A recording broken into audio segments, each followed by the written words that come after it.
the meeting to order at 6:34 PM and we'll do roll call.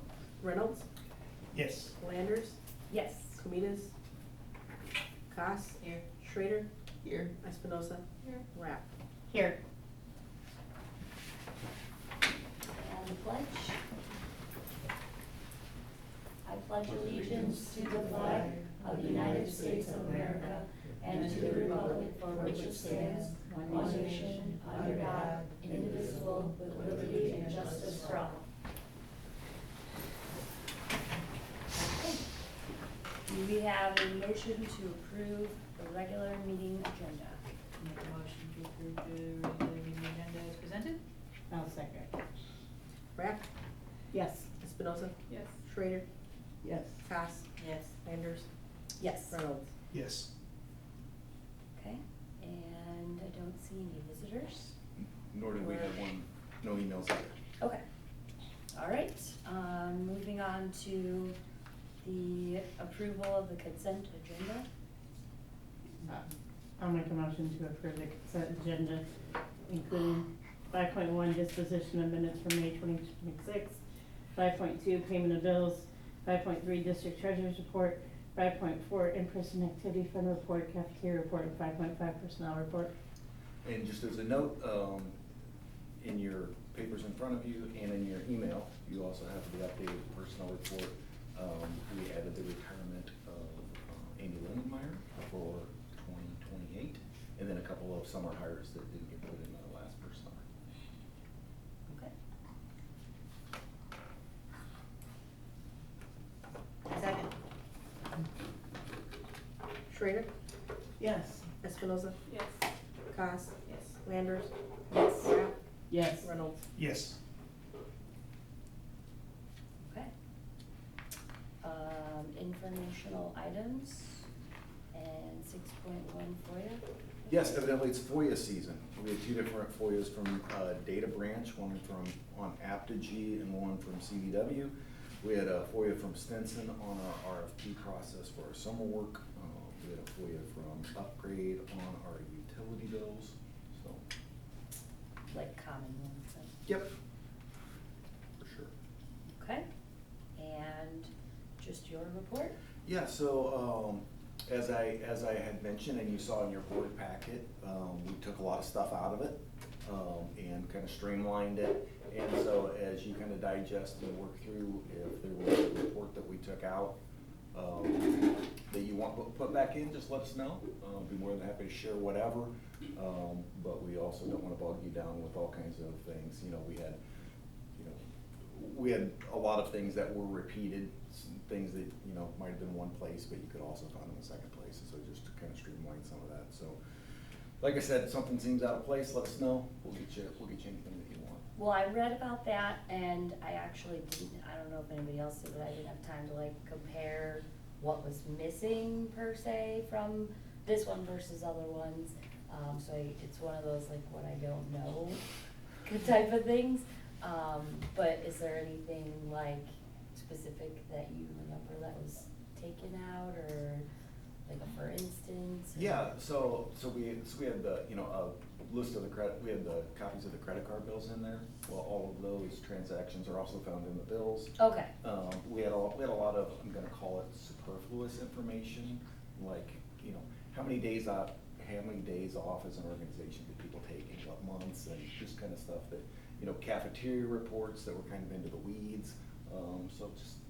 But kinda that random stuff like is that. somewhere else, like, So all the financials can be found in the bills. All of the other things can't be found other places, but one of them was kind of, I don't know if anybody would look at this or why they would, and so, if you. I feel like I scrolled through everything and it was just informational. I don't know if it affected my decisions here per se, but Yeah. it was There was- interesting. Yeah, there was a special ed report, and I remember from right before I got on the board, the reason, as I was telling Brad, the reason why I think some of those got put in the board packets was because there was people that, questioned like days off and stuff like that. But I don't think we need to know as a board, like, how many people, you know, how many days off, that, like, that's part of their contract and that's what they get. And then, like, we don't also need to know, like, the workload of the special ed department, cause there is a workload plan, in a sense. Yeah, and we can also take all of those documents that we'd always put in board packets and just put them like in board books only, so they're going to office in that way. So whatever, just, you know, if you have some thoughts on it one way or the other, I don't you know. think I got the packet this month. I was looking for it earlier today and I only saw this and you had said with the change, so I didn't know if this was the change. It was sent last Friday. Yeah, Yeah. so, No, I didn't. There. Yeah. Yeah. Nope. Nope, on it. I mean, I looked at this one and didn't feel like I was missing anything pertinent, so I just figured I'd ask like examples of maybe what kinds of things were taken out, but. Yeah, I can definitely give you, like a comparing, in my next update, do like a compare and contrast and. I mean, you Yep. don't have to do a bunch of extra homework for me. No, for sure, but it's your board packet, Sure. right? So we wanna give you as much information as you want or need, but we also don't wanna give you 70 pages to scroll through if that's more of a bother than anything Mhm. else. So whatever you want, we're gonna get for you. So I'd be glad to put that together.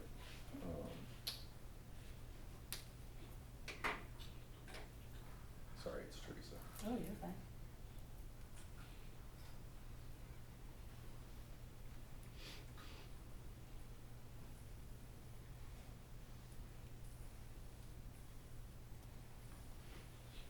Okay, sorry about that. Yeah, so then, like I said, I'll do a little update on that, and then any feedback you wanna give me, just, you know, let us know, and we'll take care of it in whatever way you want. Other than that, we had our administrative retreat this week, and where we game plan a ton of things for next year, and so all kinds of things from fundraising to, making sure that our professional development schedule is well laid out.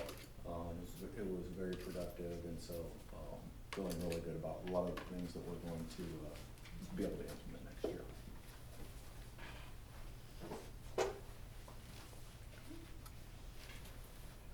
Anything else on your end? No, just, move right into, if there are any additional questions, just move right into the, committees. Kind of an offshoot of the health insurance committee, we're doing a wellness committee, and so it kind of talks about the health insurance plan a little bit, but it's really more about, you know, wellness of our employees.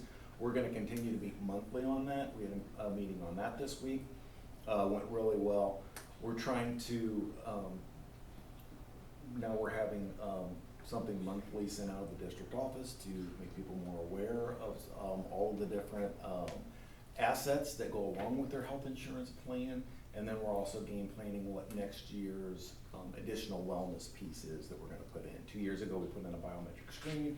This last year, we put in a reimbursement on a gym membership, and so every year, we're gonna continue to add to that, that wellness plan. And so, our, health insurance broker, Wendy Sandoval, she, is a part of those, even the wellness committee, even though that's, you know, not strictly health insurance, but she has a world of information when it comes to those things. And so she's also gonna present to the staff at our opening day in August, and, then be there in the afternoon to answer questions. So we're trying to do everything we can.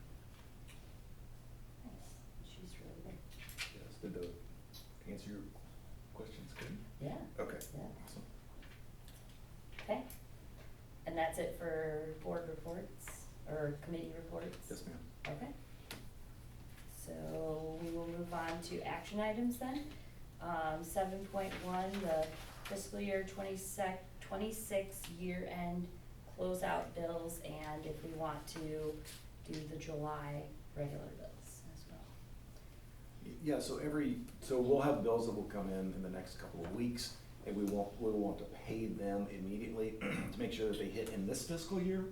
And so every June, we have the same motion to, allow the district office to get those bills paid, so it helps, the budgets fall where they're supposed to. And then, we also put in there, internally, we don't have a lot for the July meeting. So if the board wanted to authorize, the payment of July bills as well, and the board didn't feel a need to meet in July, then we could skip the July meeting and come back in August. So whatever your purview is. Thoughts on that? Personally, I don't think we need to meet in July. I don't think we have that many positions to worry about filling, and they can always, and we've done it in the past, not meeting in July.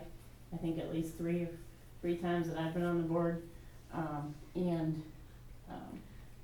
we wouldn't be the only district that doesn't meet in July, so. I don't know. I'm fine with it. I feel like I wasn't at last year's, but I know the one previous year was very short.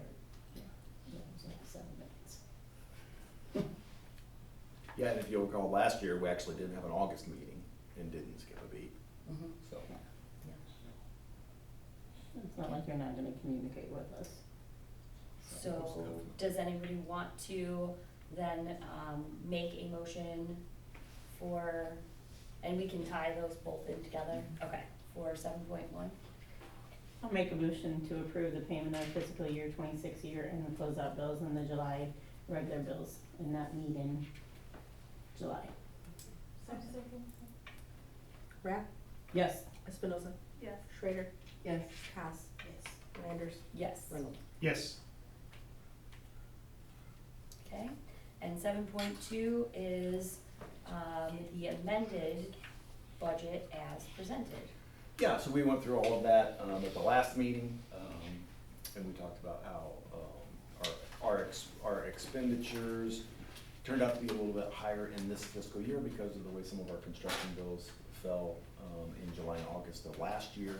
And so, but even in all of that, our predicted deficit, this is a deficit year, next year will be a surplus year. Our predicted deficit was still within a couple $100,000 of where we would have been. Would anyone like to make a motion to approve the amended budget? I'll make a motion to approve the amended 2026 budget as presented. Landers, Yes. Espinoza, Yes. Rapp, Yes. Reynolds, Yes. Cos, Yes. Schrader. Yes. Okay, and then discussion items, 8.1, the joint annual conference, Brad mentioned that we were, already in the planning phases, and he's assuming everybody's going unless otherwise told. Correct, and so if something comes up in your plans and you, are not gonna be able to make it, then just let us know, if and when it comes along. But we'll make plans for everybody being there. We'll send an administrative team again this year. I think that worked out really well and led to some really good conversations. I agree with that. And so, yeah, just keep us in the loop. Okay. And then countywide sales tax. Yeah, so continue to have conversations about that, as a LaSalle County. And just as a reminder, this is something that's already in place in Lee County. And so what the number is, 75 kids of ours who are Lee County kids, we already get Lee County, sales tax revenue on those. This would be to get sales tax revenue on all our LaSalle County kids, would probably be in the neighborhood of it would probably be in the neighborhood of $900,000 every year for us. And so, obviously, it's something that we're very interested in, as a county. The conversation has been that that's not gonna be on the ballot until the spring. And so,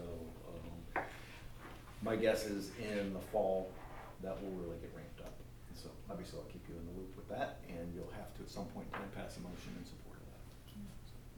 How many kids would we lose to Bureau County? Just, I don't think, Just a handful. couple Okay, does, it's yeah, not a that couple many. does. It would be probably, Okay. it would, cause I mean, you head out of town and you hit Bureau County on Yeah. 34. Yeah, but Lamoille comes this way quite a bit. Yeah, so it's not even to the church. the church. There's St. Church on 34th, Yeah. I'd have the to look. Lutheran church. It's right on the curve. Right. Yeah, I the know curve, exactly what you mean. the curve in that way is all, Lamoille, and then that, and I can't think, there's not that many. Okay, I just kind of, Yeah. I was curious. Yeah, I it's was, just knowing of who lives out there, there's not that many. Yep. Yep. Maybe the subdivision. Yeah. I don't know. Okay. Are there any other questions on that?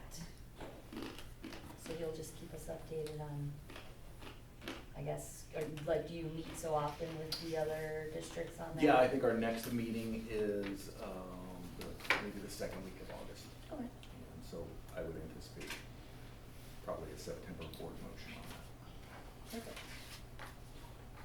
Okay.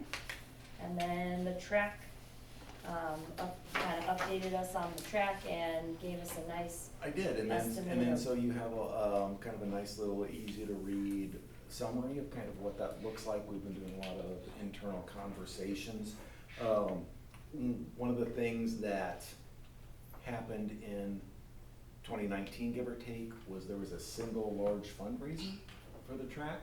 I think what we're going to do is we're gonna try to have like a smaller annual. Every year, this is what we're doing, whether it's a, How 5K. much did we get from that? It wasn't a lot, I from don't, what I hear, I don't, like, not even that. no, I don't think so. it wasn't really, if I remember right, it wasn't I don't really think so, and as, advertised. and again, I wasn't here, as I understand the story, actually, we had a couple of students pass away, and then that kinda got turned into, and it all kinda got rolled together, and so there was, I don't know how much, yeah, I just think it's gonna be a lot cleaner if we do like something, like every year we do a 5K fun run or something like that, and we get sponsors, and we tie a lot of things together. And so, I think if we can get something like that started, we can really gain some traction and make it a nice revenue source. Then also, we're talking about having entrance fees for track meets for teams and adults. I think that can be a nice revenue source. Also, we do have a couple of groups that do use our kind of track facility on a regular basis, and to start looking at what those usage fees are. So I think when you roll that all together, you can probably get between $12,000 and $16,000 a year. And if you're looking at over the life of what a track resurfacing is, you're not gonna pay completely for it, but you can make a good dent in it. Do we have, I know the high school did it, and I haven't had to look into it because I'm on the board, but if you spend a flat rate, you have unlimited entrance fee into any of the extracurricular activities. You mean, like an activity pass? Like an activity pass? Mhm. I don't think we do activity passes, do we? We do I not. don't think so. With the upcoming school year, maybe if we wanna start charging right then and there as a Yeah, it's gonna small have, spot. we can have some internal conversations about that, for sure.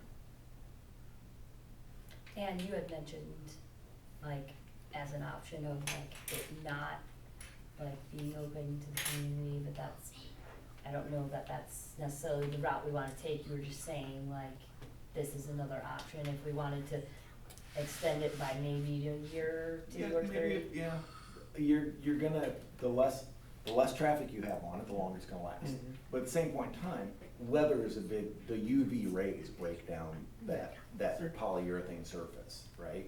And so, even if you had nobody on it, in every 15 years, you have to resurface it. So yeah, and when you look at the amount of wear and tear that, one of us in our tennis shoes going out and walking 5 laps compared to a 14-year-old running as violently as they can in the track bikes, the amount, that's night and day as far as the wear and tear on the actual track itself. So you're talking about each school that comes here has to pay us to be here, so assumedly if we went there, they could offset. Well, Technically, they could, but the thing is that there are very few schools that we interact with that have their own track. Gotcha. You know, I believe that we're the only conference school that has their own track that doesn't use the high school's track. You are At correct. the elementary You are- level. You are correct, and that's actually, that's the only one in this area that has their own track. Yeah. Because everybody else that's something I'm usually not uses really the high as school. worried I about mean, because we they don't have inherited their the own high school tracks. track. We did, So, yeah, we were given it yeah, from the old high school, yeah. but, It's been a free puppy, yeah. right? Yeah. There's no such thing as a Well, and free it's puppy. not that we Just think you have to- can't, you know, Yeah, like, still have to I'm, feed I'm, it and care for it. and having take been it a, back. having been a junior high AD though, I'm not a fan of charging other teams to come to a track meet that, you know, because we are making money off the concessions and we're getting people to come and that. Like, if we hosted an invitational where, you know what I mean, like we had a big Saturday track meet, like, Yeah. like, I believe the Mendota team goes up to Amboy, or there's the Indian Creek one, I'm in favor of hosting a Saturday track that where we charge teams to participate, but I don't think a regular meet, that's just my opinion. Yeah, well, like I said, this is just kind of what the shell of it looks like. Just to make sure that everybody's kind of on the same page, that we are going to, you know, aggressively look at a couple of different revenue streams so that we're not just all of a sudden every 6 or 7 years eating $100,000. Sure. That we've got some money coming in over time and that there's some plan to it. Well, thank you for getting this done. Yeah, my pleasure. Okay, that is it on discussion items. So we're done. Yeah, unless anybody has any other questions. Anything else before we adjourn? Okay, motion to adjourn? Motion to adjourn. Second. Rapp, Yes. Espinoza, Yes. Schrader, Yes. Haas, and Flanders, Yes. Arnold. Yes. It's 6:56. Yep.